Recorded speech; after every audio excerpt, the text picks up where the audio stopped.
Republicans will need to hammer away at the younger generation in order to get their vote for 2016. But at this stage, it seems to many as if they're already missing the mark and still leaving behind the aura of a bunch of old guys with old thinking who don't get it.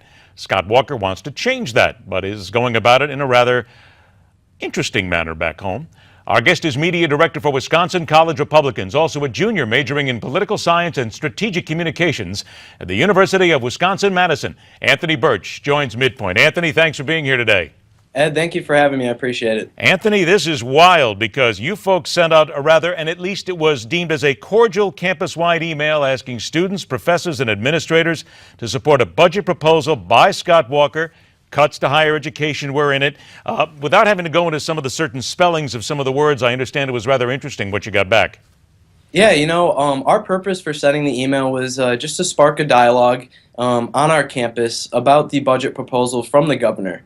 We have been receiving a lot of emails from the chancellor, from our student government, ASM, telling us that we should go out and protest this budget proposal because, the cuts are going to end the university as we know it. And our email was just sent out. Our intent was to spark a discussion, a dialogue, and the responses we got, it was unfortunate because they were vulgar, they were hate-filled, and that's not what we were trying to go for. We think the university is a place where ideas should be battled out, and that's what we were trying to do, spark that discussion. But the governor is looking to cut a tremendous amount of money. Let's play both sides of this issue right here. He wants to cut a lot of money, saying basically the state can't afford it, the budget has got to be changed. Meantime, you got a lot of students worrying, well, if you cut the budget, what's going to happen to my education? Yeah, of course, and that's a completely validated question for everybody to have. The difference between the governor's proposal and, let's say, Jim Doyle, the Democratic governor who cut it by $250 million, is that tied with these cuts are the fact that the governor is proposing more autonomy for the UW system, where that's where this $300 million comes from. $300 million number comes from. It's not just him spinning the wheel saying how much are we going to cut from the system this year. With this autonomy plan, this is the money that the university can save. This is the money that the university, or this is the plan the university has asked for, an autonomy plan, and something that the chancellor back in 2011 and 2013 supported. And now you see a completely different tone coming from our administration. Do you believe that if the budgets were cut at your university, that it would severely harm the level of education that you and the other students receive? I don't see it. I think it's kind of a farce for the administration to think that there is nothing that they can't tighten up a little bit, that there's not a little bit of fat to trim. And the reality of it is that it's 2.5% of the system's operating budget. It's not 20%. It's not 50%, it's 2.5%. And I think that's something that the university can look at, the administration can look at, and this can help make the system, the UW system, more efficient and more effective for the taxpayers of Wisconsin and the students that attend here.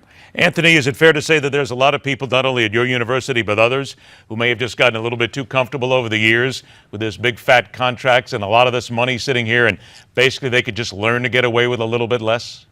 I think so, and I'm not in that spot. I'm not in that situation.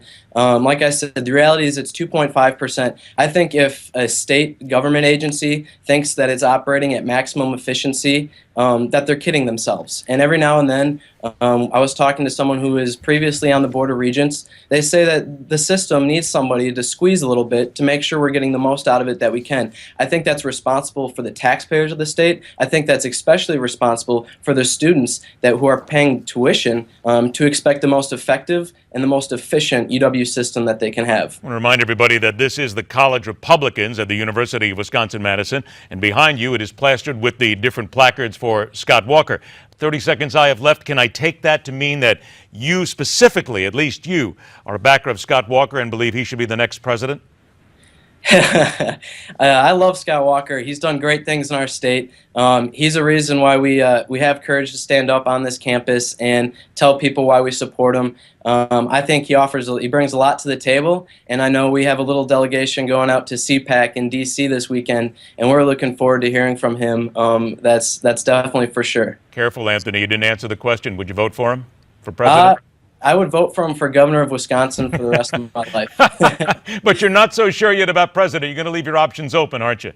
Oh, it's early yet. We got to see what happens, right? Ah, I like that a man who does not allow himself to be plunged into a corner. Awesome. Anthony Yeah. Birch, thanks so much for joining us. I'm sure we'll touch base again. Good luck at CPAC. Ed, thank you so much. Looking forward to talk soon. Bye. Pleasure. Take care. Hey, it's all about making the catch and making the fat contract. Well, we're still talking about money. As college football players seek to impress the NFL, but it's how young this machine is getting into gear that forces some to be concerned. Next on Midpoint.